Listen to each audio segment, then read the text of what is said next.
So what gave you the idea for this year of no spending? Well, it was a long-term problem really I had with owning too much stuff. So me and my husband, we moved house, and the house we moved into needed quite a lot of work doing to it. So we did what most people do. We put all our stuff into those really expensive storage units, which cost you a fortune and you don't really know what you've put in there anyway.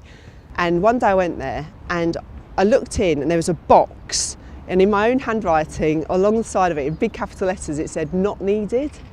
I was like, and it just sort of clicked. I was like, why have I got it? So I got my husband on board, and he was happy to get rid of my things, and got rid of about 80% of our possessions. And I thought, I need to get off this consumerist treadmill where we're going to work to buy stuff that doesn't make us happy, that we don't need. And I also wanted to overpay my mortgage. So that's when I had this idea of stopping spending for an entire year.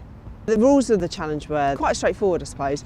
I could spend money on my essential bills, so my mortgage, my water rates, my council tax, electric, things you have to pay, and also kept up things like charitable donations, stuff like that. I also paid my broadband and my phone, and then I had a very basic food budget.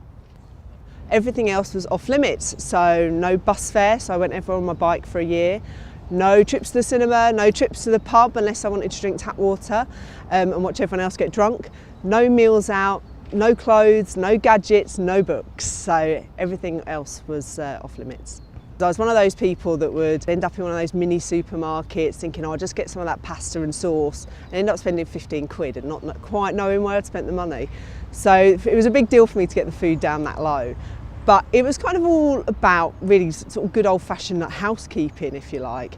That was stock taking, cupboards constantly, meal planning, making a very precise shopping list, and batch cooking everything. So I always had food to eat sort of for lunches the next week.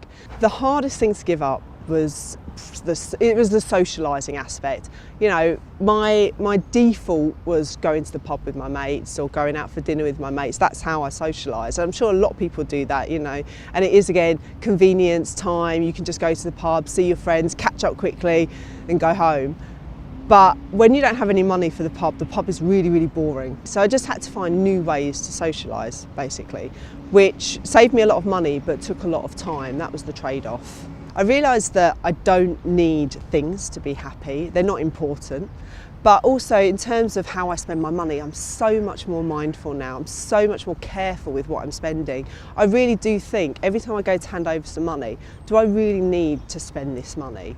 I think I was just frittering it away, a lot of it. Pubs, meals out, clothes, toiletries, just the general cost of living, and not really thinking about where my money was going. So that sort of mindlessness, I suppose, where you just go, oh, you buy a coffee, oh, you buy a magazine, oh, you go to a supermarket to get your lunch or whatever it is.